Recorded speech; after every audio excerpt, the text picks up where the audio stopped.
Without any further ado, I want to hand it off to Derek, who's going to take us through the Millennial Donor Survey, which can also be found at millennialdonors.com. So, Great. Derek? Thanks so much. I appreciate it. And so the work that we do at Achieve is really focused on how we involve and engage millennials. Now, the challenge with the word involvement and engagement is that it really means a lot of different things to a lot of people. When we work with university clients, one of the first things that we ask a college president when we sit down is, how do you define alumni involvement? And after about an hour and a half of really good conversation and them spinning their wheels, we get to, they really want alumni on campus. Well, I'll tell you what, millennials are not going to be interested in the on-campus component completely. And in fact, what we're seeing is that form of engagement of being in person is actually really reserved for a few organizations that we involve ourselves with. So there is a changing component when it comes to millennial involvement with causes too as well.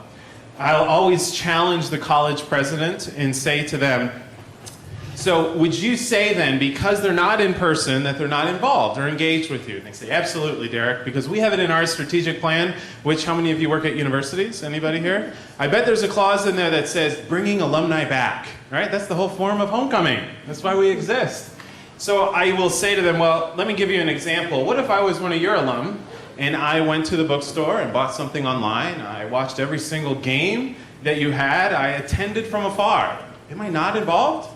And then they kind of sit back and like, well, okay, maybe you kind of got me a little bit. But that's what we're dealing with now. We have changing forms of engagement.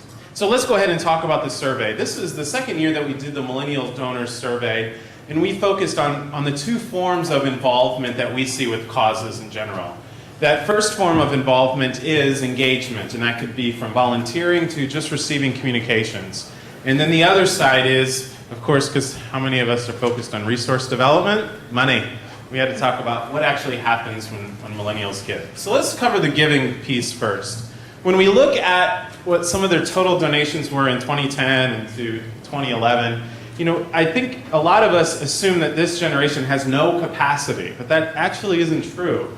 We continue to see that millennials will give, but we see the amount of the money they give to organizations is typically smaller. But they give multiple times. I mean, think about if we have millennials in here, who gave to Haiti, and then who continued to give to Haiti. What we also found, as you'll see here, is that millennials will support a larger number of organizations sometimes. As we see, they're supporting 5, 3, 4 different organizations in smaller gifting amounts over time. We always talk about how good we are, how great things are going, but if you're all buttoned up and you all got it figured out, nobody's going to come with you. Because it's hard to come with you when there's no challenge for me to work with. And that's what we see with millennials too. So challenge them a little bit more. And at the same time too, if you can begin to engage some of your leadership in conversations, small groups, and so on. We work with a university and they were saying, Derek, we have this homecoming and nobody comes to it. Well, I could tell you that the millennial who just graduated is not going to probably come back and eat the same food that they were forced to eat for 4 years. But besides that, we usually say there are so many groups self-organizing themselves around you. When are we going to stop trying to compete with them and work through them and with them? We need to become the facilitator, not necessarily the creator all of the time. And so we actually took their alumni services and their volunteer corps and they went out to all the little small groups who were at the bars and everything else just to show up and show that the institution was supporting them. The simplest thing that you can do right from the beginning is if you are able to even take your millennials and put them onto an email list, send them the same communication that you do every other generation and see what they're actually reading and then begin to write about that stuff with them. I work for a PR agency and I help employees to volunteer too. So there's a lot of younger there too. But they like those organizations like Donor Choose, and there's Yokona in Seattle and See Your Impact. But sometimes those organizations are also looking for volunteers to help them write those response letters because they work with organizations all over the world and sometimes the English doesn't translate very well. So, but I think with UNICEF too, I mean maybe you could get them to give, but also you could create an online volunteer opportunity for them to get involved with. I like it when an organization even if it's a US-based organization, ties it into a global cause. Like Yokona does a good job, and I'm not promoting that organization, but I just like that they put in, it's very millennium, they love it. I mean, we have people in our company that are on their board and help, you know, because it's simple. And they tie in with the UN development goals, the MDGs. So, yeah, so I think they might relate to that better because there's millennium in there too. Yeah, So. we saw a lot of, in the space of volunteerism, so a lot of us focus on the service to the beneficiary, but we saw a lot of millennials who were interested in helping an organization through a challenge, or it could be, whether it's creating a social media presence, but let's not try and put millennials into that only bucket, because that's what we try to do. It's like you're the technology group, so you deal with the technology piece. But it's everything from helping us figure out how to position ourselves better. And even though they may not, even though the cause may not be as important to them as the challenge at that time, it does reverse itself and get to there. So we have to look at volunteerism beyond just the service to the beneficiary, but how can they help the organization through in something?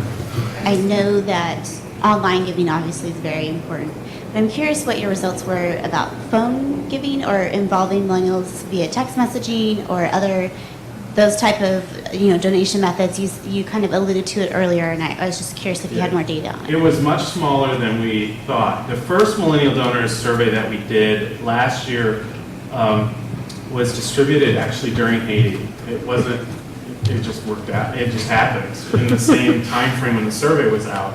And so we're like, oh my gosh, this is going to completely skew it. And it didn't at all. It was about 18 or 19% was text giving. And it was the same amount this year from 3,000. Does it mean that we don't, that text is out? No. It's another alternative it's another gifting mode, but text has a lot of complicated components to it to make that work, from immediacy and so forth. And it's great because the American Red Cross will be on the summit to talk about their campaigns and the stuff that they did. But that is one element and way to raise money. And if you don't have that immediacy component, you don't have a lot of other things working for you. You just wouldn't expend the resources. Now we did tell a client, let's go out and have a donor underwrite the cost so we can win in this. And we did, and we're testing it out just to see what would happen for their own donor base, but not everybody reacts the same way to a natural cause piece. At this point, I'd like to invite Ben Duda and Gina Rauscher up. As I mentioned earlier, Ben just recently assumed his role. He is the new executive director of AmeriCorps Alums. He has a long history in the national service world, having served as an AmeriCorps member himself through citizen schools and then NCCC, and later joined the team of Kaboom. And so he has a lot of influences throughout his career in the national service world. And then Gina Rauscher is joining us. Gina's been with JetBlue since 2001. We wanted to bring in a corporate perspective here because I think that there's a lot of focus on how companies are becoming more socially responsible and how that's influenced by in large part by the millennial generation. It seems every generation, as we were mentioning earlier, there are certain stereotypes associated, kind of these generational generalities, and they've been made about generations since we've known. What do you think sets this generation apart, and why do you think there's so much fuss about millennials right now? Yes, they're the biggest generation, but why is there so much fuss? I think it's a really interesting topic, and I think it's just highlighted by the context with which we try and set this generation in. So, I feel like if you preface a question about millennials with a Snooki reference, like you're immediately voiding all relevance to that question because it doesn't compute, it doesn't make sense. And I think even in the language we use, so we tried to define online volunteering as slacktivism, when you see that an online application like SeeClickFix, or if folks are familiar with ParkScan, which is one of the first in San Francisco, hey, let's have something where people can interact with government and get a playground or park cleaned up faster, quicker, the trash dumped in a more seamless strategy. that makes sense. That's not slacktivism. That's using technology to make the community better. So, you know, I think, and as the new executive director of AmeriCorps alums and someone whose personal narrative is rooted in history, I think I feel like de facto kind of that's our constituency, and we look at folks who are 18 and the accelerated rate at which the AmeriCorps programs have grown over the last dozen years really aligns up with that generation.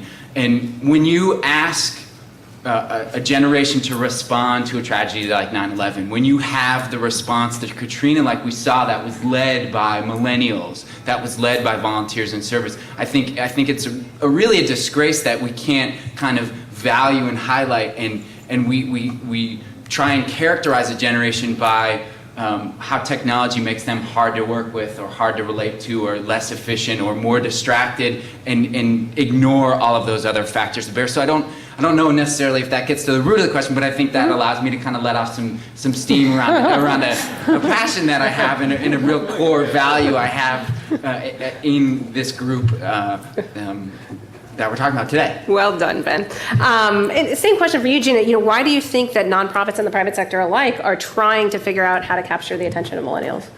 Well, I mean, let's face it. I mean, they're here to stay, right? I mean, they're going to eventually take over for the baby boomers, and you know, I think that they have a lot of really good ideas. You know, they're boisterous, and they want to work for a place that matches their values. And so I think that they're really pushing us to meet them where they are. And I think that's probably really good for all of us. You know, they're trying to have a better balance than we have. They're not workaholics, and they want a meaningful work and balance with work life. So I think it's better for all of us.